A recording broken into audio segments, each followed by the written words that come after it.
De acordo com o escritor e criminólogo Fred Rosen, se você matar alguém na Flórida, eles lhe dão uma defesa de $1 milhão com todos os tipos de especialistas. Então o júri o condena e o juiz o sentencia à morte.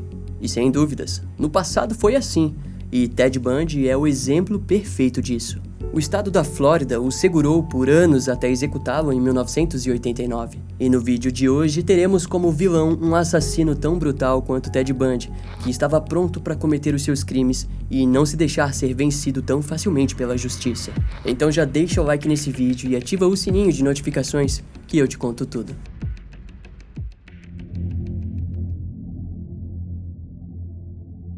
Nas semanas iniciais de novembro de 2007, os familiares de um casal de idosos da Carolina do Norte, John e Irene Bryant, de 80 e 84 anos, relataram os desaparecimentos deles para o gabinete do xerife do condado de Henderson. As autoridades foram informadas que o casal havia partido para uma caminhada na Floresta Nacional de Pisgah e já estavam 2 semanas sem dar notícias. A busca pelo paradeiro dos idosos se iniciou rapidamente, contando com mais de 30 voluntários, cães farejadores e um helicóptero da polícia. Em buscas mais profundas, foi descoberto que Irene havia tentado ligar para o 911 no dia 21 de outubro de 2007, mas por algum motivo não conseguiu completar sua ligação. Por sorte, em poucos dias de buscas, a equipe conseguiu localizar um corpo feminino coberto por galhos em uma trilha isolada da região. As análises ficaram nas mãos do escritório do legista estadual de Chapel Hill, que em poucos dias confirmou que o corpo pertencia a Irene Bryant, de 84 anos. No relatório do legista, a causa da morte foi descrita como morte causada por lesões graves desferidas por um instrumento contundente. Devido à natureza violenta da morte, o caso foi considerado um homicídio. Contudo, como o local do assassinato era um território federal, obrigatoriamente ele foi entregue nas mãos do FBI, que no mesmo instante ofereceu um prêmio de $10 mil por qualquer informação sobre o crime. Em pouco tempo de investigação, foi descoberto que um cartão de crédito dos idosos tinha sido usado para sacar $300 em um caixa eletrônico da cidade de Dugtown, no Tennessee. As imagens da câmera de segurança do caixa foram coletadas e mostravam um sujeito corpulento vestindo uma jaqueta de chuva amarela. Para pouca surpresa, o rosto do sujeito estava coberto pelo capuz da capa de chuva. A junção de eventos fez com que os investigadores considerassem aquele caso como um caso de sequestro, afinal o corpo de John Bryant ainda não havia sido encontrado. Os desaparecimentos, no entanto, não pararam por aí. No dia 4 de dezembro de 2007, os colegas de trabalho da enfermeira Cheryl Hodges Dunlap, de 46 anos, relataram o seu desaparecimento na cidade de Crawfordville, na Flórida. Cheryl atuava como enfermeira na Universidade do Estado da Flórida, em Tallahassee, e de acordo com as testemunhas, aquele tipo de sumiço era incomum dado a personalidade da mulher. E foi ainda no primeiro dia de buscas que o seu veículo foi encontrado com um dos pneus furados e abandonados na divisa do condado. Em resultado, seus colegas organizaram um grupo de buscas com 180 pessoas, que cobriram uma boa região de onde o veículo foi localizado, mas sem sucesso. Pouco mais de 10 dias depois, um caçador chamado Ronnie Hantz caminhava por uma trilha na Floresta Nacional de Apalachicola, quando os seus cães descobriram um corpo feminino decapitado e com ferimentos abertos na região do tronco e pernas. Além da ausência da cabeça, as mãos da vítima também estavam ausentes. O caso ficou para as autoridades estaduais, que fizeram testes de DNA coletados do músculo da coxa da vítima. Com isso, pouco tempo depois, o corpo foi identificado como de fato sendo de Cheryl Hodges Dunlap. Inicialmente, o crime foi considerado isolado e testemunhas relataram terem visto uma van verde na época do desaparecimento da mulher. Ao que parece, através do cartão de crédito de Cheryl, o condutor sacou pelo menos 5 vezes $700 em diferentes caixas eletrônicos de Tallahassee. As câmeras de segurança dos caixas registraram o suspeito usando uma máscara branca enquanto sacava o dinheiro. Conforme as investigações se intensificavam, algumas testemunhas surgiram para relatar que observaram um morador de rua incomum na região. Além disso, o suspeito caminhava ao lado de um cachorro e possuía uma van verde Chevrolet Astro 2001. Porém, a polícia não conseguiu localizá-lo. O ano de 2007 chegou ao fim de maneira agitada, mas nem a véspera do Réveillon faria com que os desaparecimentos cessassem. No dia 31 de dezembro de 2007, o desaparecimento da gerente de vendas Meredith Hope Emerson, de 24 anos, foi relatado pelos seus familiares. A mulher teria saído para fazer uma caminhada em Blood Mountain, no Parque Estadual Vogel, ao lado de sua cadela, e depois nunca mais foi vista. Em pouco tempo de buscas, o Chevrolet Cavalier 1995 de Meredith foi encontrado próximo do local do seu desaparecimento. Dentro do veículo havia uma garrafa de água, uma coleira do cachorro e um cacetete de polícia. Algumas testemunhas entrevistadas relataram terem visto um homem estranho com um cachorro seguindo Meredith. Daquela vez, o tal homem estranho foi identificado por testemunhas como o vagabundo Gary Michael Hilton, de 61 anos, que era conhecido na região devido ao seu comportamento desagradável. Gary era frequentemente visto pelos moradores locais ao lado do seu cachorro, Dandy, em várias trilhas da região. As autoridades o consideraram como alguém interessante, pois ele parecia possuir um conhecimento enorme sobre as trilhas florestais. Antes de ser levado para interrogatório, o cachorro de Meredith foi encontrado vagando em um estacionamento da cidade e levado para os familiares. Posteriormente, alguns itens pessoais da mulher foram encontrados em uma lixeira no estacionamento da Quick Trip de Cumming. Os itens em questão eram roupas ensanguentadas, sua carteira de motorista e de identidade da Universidade da Geórgia, como também um cinto de segurança manchado de sangue. No mesmo dia do achado, uma ligação anônima foi recebida pelo 911 e o sujeito do outro lado da linha disse que o suspeito estava dando um jeito de limpar sua van para se livrar de todas as provas. As autoridades foram imediatamente na caça por Gary Hilton, que foi flagrado tentando se livrar de provas e preso sob custódia. Naquela altura, a mídia já comentava sobre a existência de um possível assassino em série que estava atuando entre as regiões da Geórgia e Flórida. No entanto, os departamentos de polícia tentaram manter a calma e lidaram com cada um dos casos de maneira isolada, mas organizada. No decorrer dos próximos dias, enquanto o caso era montado, no dia 3 de fevereiro de 2008, um caçador local encontrou um crânio na Floresta Nacional de Nantahala, próximo da estrada florestal conhecida como The Switchbacks. Quando o delegado foi acionado, a equipe forense encontrou próximo ao crânio uma pelve e uma coluna humana. Os restos foram enviados para o escritório do legista estadual de Chapel Hill, onde os resultados comprovaram que pertenciam a John Bryant, de 80 anos, desaparecido desde novembro de 2007. Diante um novo achado, a justiça estava pronta para iniciar um caso contra Gary Hilton, que já havia recebido o apelido de o assassino em série da Floresta Nacional. Gary Michael Hilton nasceu em 1946 em Atlanta, na Geórgia. Os seus primeiros anos não chamam muito a atenção, mas na faixa dos 13 ele quase cometeu um assassinato. Gary tinha raiva do seu padrasto Nilo DeBeck e um dia decidiu dar um tiro que, por sorte, não foi fatal. O evento acabou permanecendo como uma questão de família e o padrasto não procurou as autoridades, mas seus familiares acabaram internando Gary em um hospital psiquiátrico. Aquela foi a primeira vez que Gary levantaria as suas mãos contra a vida humana. Não fica claro quanto tempo ele ficou internado, mas em sua adolescência sua família se mudou para Hialeah, na Flórida, onde Gary fez amigos e até mesmo participou de uma banda. Nesse breve período, ele conseguiu uma namorada, que quando entrevistada pelo escritor Fred Rosen, posteriormente, disse que Gary um dia a contou que durante sua infância teve um estranho relacionamento incestuoso com sua mãe, mas a história é incerta. Aos 17 anos, Gary apresentou um anseio para se alistar no exército dos Estados Unidos e abandonou sua vida na Flórida. Ao conseguir sua chance para a vida militar, ele foi encaminhado para a Alemanha Ocidental. Lá, Gary foi posto no pelotão Davy Crockett. O nome era em homenagem ao rei da fronteira selvagem, conhecido por sua mira aguçada com o seu rifle e por caçar ursos.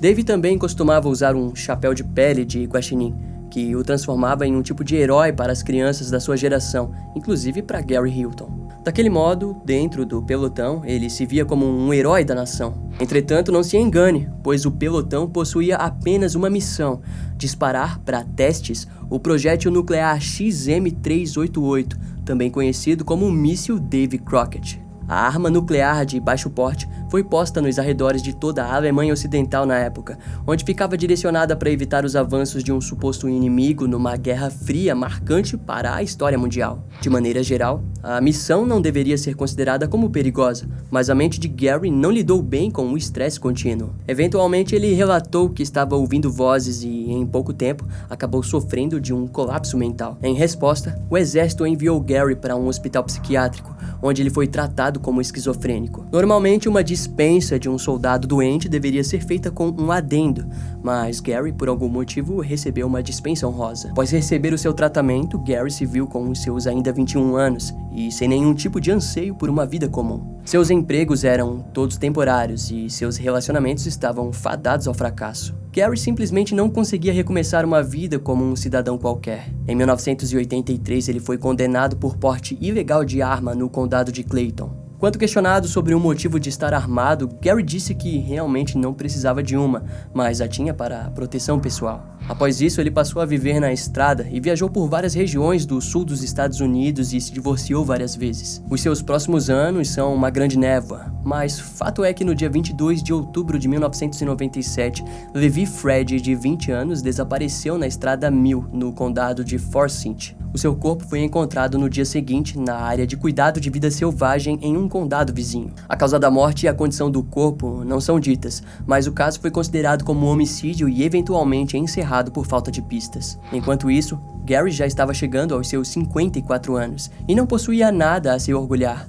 Nada além do seu trabalho como carpinteiro em Atlanta, o trabalho mais duradouro que já teve. Em 2005, sua van abandonada foi encontrada na região montanhosa do condado de White, na Geórgia. O veículo foi conectado a Gary, mas ele não respondeu o processo judicial. Por esse motivo, o seu nome foi posto em um banco de dados federal. Nesse mesmo período, Gary passou a apresentar problemas comportamentais. Ele passou a cometer pequenos furtos e aplicava algumas fraudes dignas de um vigarista. Gary até mesmo procurou auxílio médico, que o diagnosticou com um transtorno de déficit de atenção com hiperatividade. Curiosamente, para o tratamento, o médico deu Ritalin, um remédio que, de acordo com as fontes, pode ter afetado seu comportamento para pior. Ainda em 2005, ele arranjou um novo emprego em uma empresa de revestimento de um cara chamado John Tabor, que gostava tanto de Gary que o forneceu uma residência. No entanto, em um dia, Gary se tornou repentinamente irritado e uma discussão fez com que John o expulsasse da empresa e da residência. No decorrer de 2 anos, com apenas o seu cachorro Dandy e sua van Chevy Astro, Gary percorreu todo o sul dos Estados Unidos. Em seguida, ele decidiu que iria para a Carolina do Norte, onde chegou na Floresta Nacional de Pisgah, onde conheceu um casal de idosos casados há mais de 55 anos e, sem nenhum motivo aparente, escolheu assassiná-los. Após o crime, ele deixou a Carolina do Norte e retornou para a Geórgia. Lá, Gary invadiu uma reserva de caça no condado de Cherokee, onde foi expulso pelas autoridades. Infelizmente, o policial investigou as informações do homem em um banco de dados estadual, mas não analisou as informações em nível federal, onde ele possuía um mandado de prisão pendente em decorrência do caso da van abandonada em 2005. Em outras palavras, tudo poderia ter acabado por ali mesmo. Mas, ao ser expulso, Gary pegou suas coisas e dirigiu em direção à Flórida, mais especificamente para a Floresta Nacional Apalachicola, em Tallahassee. Ele permaneceu no parque por mais do que 14 dias, e aquilo rendeu uma conversa frente a frente com as autoridades, pois é proibido permanecer tantos dias dentro de uma reserva florestal. Novamente, o seu histórico federal não foi investigado, e Gary passou despercebido. Enquanto isso, a devota da igreja cristã evangélica Cherry Hodges Dunlap, de 46 anos, dirigia pela rodovia Crawfordville quando precisou lidar com um pneu furado do seu veículo. Esse fato nunca ficou claro, mas é bem provável que Gary tenha atendido o pedido de ajuda de Cheryl na beira da estrada quando decidiu ceifar sua vida. As autoridades investigavam os crimes isoladamente, quando o criminoso acabou retornando para a Geórgia, onde se deparou com Meredith Hope Emerson, de 24 anos, caminhando pelas áreas montanhosas de Atlanta. O seu ato foi mais impulsivo do que das outras vezes. Gary a atacou diretamente e logo enfrentou resistência. Meredith era jovem, mas havia feito várias horas de treino em artes marciais. A luta foi brutal, mas como o seu agressor possuía um treinamento militar, ela não conseguiu resistir por muito tempo. Gary manteve Meredith como prisioneira por alguns dias até decidir matá-la. O desaparecimento da jovem recebeu cobertura nacional e o antigo chefe do homem, John Tabor, achou estranho que Gary estava o ligando pedindo dinheiro. Algumas horas depois da ligação, ele soube que um andarilho de 61 anos estava sendo procurado como o principal suspeito de um assassinato. John acabou ligando para o escritório do FBI na Geórgia, mas naquela altura uma outra ligação já havia relatado a posição certeira do criminoso. Diante os investigadores, Gary disse estar disposto a fazer um acordo. Embora não parecesse, ele era inteligente.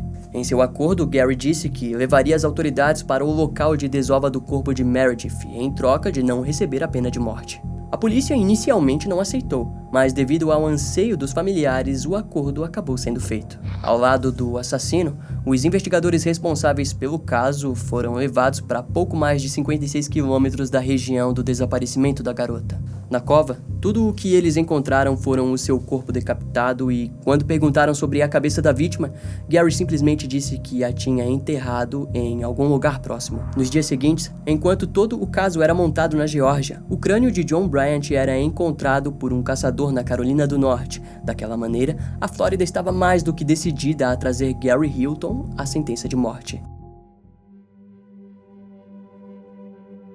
Em prol do corpo de Meredith, Gary Hilton conseguiu evitar a primeira pena de morte. Em resultado, ele se declarou culpado e recebeu uma sentença de prisão perpétua com possibilidade de liberdade condicional após 30 anos. Já o casal de idosos Irene e John Bryant e a enfermeira Cherry Hodges Dunlap tinham sido mortos em regiões federais. Assim, o xerife David Mahoney, do condado da Transilvânia, na Carolina do Norte, em conversas com o procurador dos Estados Unidos, decidiu que arriscaria o seu caso pela pena de morte que somente a Flórida poderia oferecer. A decisão foi aquela: Gary Hilton foi extraditado para a Flórida, onde enfrentaria o seu primeiro julgamento no caso do assassinato de Cherry Hodges Dunlap. Após vários pré-julgamentos, em setembro de 2009, um alpinista encontrou um antigo acampamento que foi dito como pertencente a Gary Hilton durante sua onda de assassinatos. Assim, os itens foram confiscados para serem usados em seu julgamento. No mês seguinte, o julgamento se iniciou no condado de Lyon, na Flórida. A promotoria trouxe ao júri os detalhes mórbidos de como Gary havia sequestrado, mantido sua vítima em cativeiro e depois a matado. Ele também a decapitou e em seguida fez uma fogueira onde queimou a cabeça e as mãos de Cherry. Embora a defesa do criminoso tentasse argumentar contra as evidências, era um caso perdido. O júri precisou de apenas 4 horas para a deliberação. No dia 22 de fevereiro de 2011, Gary Michael Hilton foi condenado à morte. No ano seguinte, o julgamento pelos assassinatos de John e Irene Bryant se iniciaram. Contudo, o criminoso havia feito um acordo onde admitiu sua culpa em ambos assassinatos e foi sentenciado à prisão perpétua sem chance de liberdade condicional. Em audiências judiciais, Gary explicou que matou Irene rapidamente e depois levou John consigo para conseguir extorquí-lo, mas no fim apenas o eliminou com um tiro na cabeça com uma Magnum .22. Após a justiça ter sido feita, uma intensa investigação foi anunciada na procura de conectar o assassino em série com outros casos arquivados.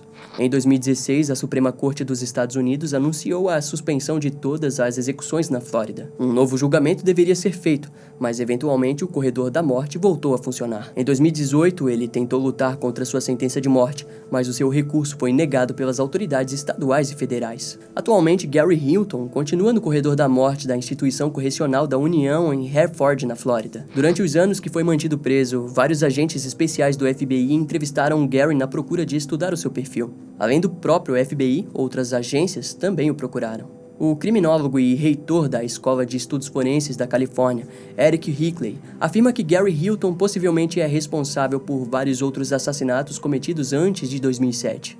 Ao longo dos anos, Gary também se nega a comentar sobre casos arquivados de desaparecimentos, sendo os mais famosos os de Judy Smith, desaparecida em 1997, e Rosanna Miliani, desaparecida em 2005. Além do próprio Eric, vários outros agentes e profissionais da área se dizem céticos de que Gary tenha começado a matar apenas aos 60 anos.